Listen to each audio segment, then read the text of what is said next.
तो आइए प्यारे बच्चों, आज के क्लास में हम शुरू करते हैं 9th क्लास की जो गोधूली पुस्तक भाग 1 है। और इसमें जो आपका पहला पार्ट है कहानी का प्लॉट, उससे संबंधित कुछ और क्वेश्चन को लेते हैं। और इसके जो लेखक है सी पूजन सहाय जी, उनके जीवन परिचय से संबंधित हम कुछ क्वेश्चन डाल चुके हैं। और उसके बाद जो बच जाता है उसका जो है सो अगला भाग हम आज जो है सो कर रहे हैं। तो चलिए शुरू करते हैं।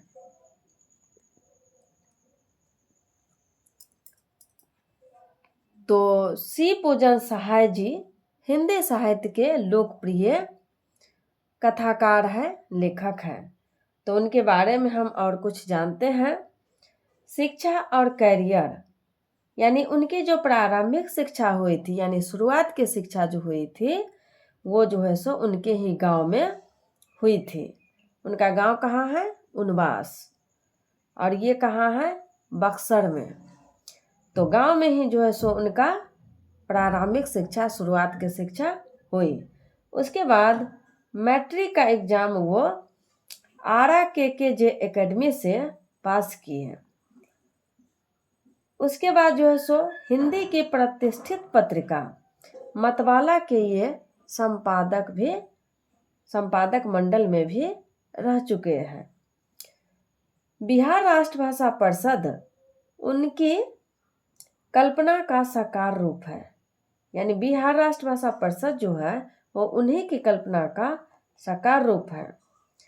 देहाती दुनिया उनका एकमात्र उपन्यास है। यानी उन्होंने एक ही उपन्यास लिखा जिसका नाम है देहाती दुनिया, जिसमें उन्होंने ग्रामीण परिवेश को अपने गांव देहात की भाषा में मिश्रित किया है। देहाती दुनिया को आंचलिक उपन्यासों की पूर्व पीठिका कहा जा सकता है। कहानी का प्लॉट और भूमंडल जैसी मार्मिक कहानियां लिखकर उन्होंने हिंदी कथा साहित्य की क्या किया? श्रीवृद्धि।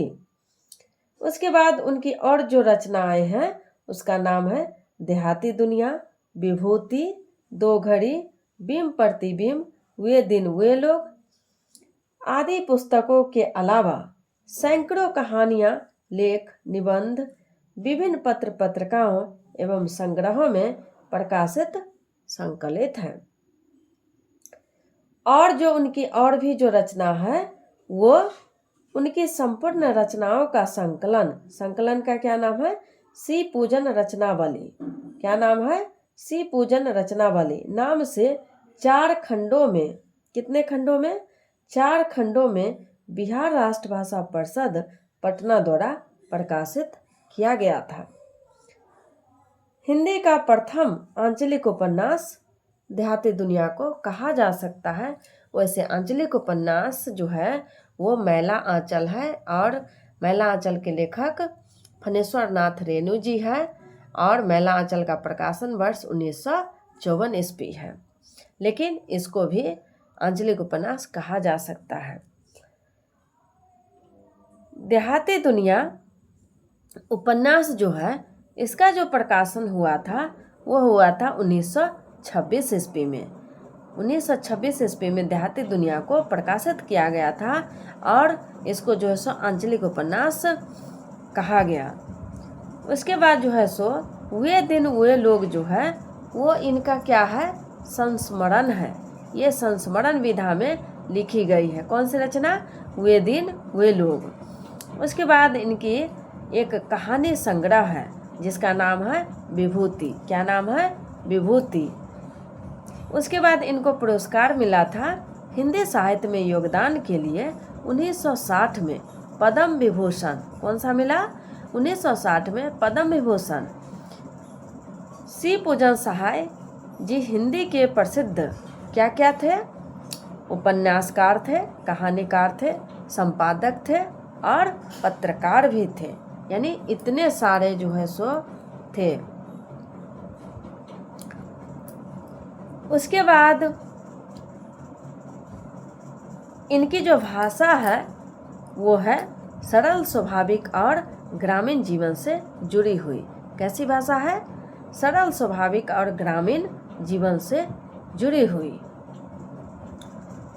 उसके बाद जो है सो सी पूजन सहाय जी की जो शैली है वो कौन सी शैली है? आत्मकथात्मक शैली। कैसी शैली? आत्मकथात्मक शैली।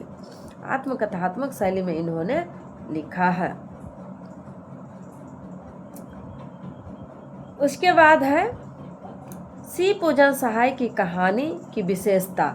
विशेषता क्या है? इनकी जो भी कहानी सब है उसकी विशेषता क्या है? ग्रामीण परिवेश को अपनी कथा वस्तु को आधार बनाना। ग्रामीण परिवेश की जो है सो कथा वस्तु को आधार बनाना। उसके बाद है उन्होंने सरल, सहज तथा मिश्रित भाषा का प्रयोग किया है। यानी इनकी कहानी की जो विशेषता है वो है ग्रामीण परिवेश को अपनी कथा वस्तु को आधार बनाना, और इनकी जो भाषा है वो एकदम सरल, सहज है। कैसी भाषा है? बिल्कुल जो है सो सरल, सहज है। सरल, सहज भाषा में इन्होंने लिखा है ताकि आसानी से समझ में आ जाए। उसके बाद जो है सो पाठ जो है इनका कहानी का प्लॉट, इसमें जो है सो लेखक क्या कहना चाहते हैं? तो इस कहानी में लेखक ने समाज में नारी का स्थान निर्धारित करने के क्रम में तिलक, दहेज की निर्मम प्रथा, गरीबी, बेमेल विवाह और वृद्ध विवाह आदि की विसंगतियों का मार्मिक दस्तावेज प्रस्तुत किया है। तो आज के क्लास में इतना ही रहने देते हैं। आगे की क्लास में इस पाठ से संबंधित और भी क्वेश्चन को देखेंगे, पाठ को पढ़ेंगे, लाइन बाय लाइन पढ़ेंगे। तो अभी के लिए धन्यवाद।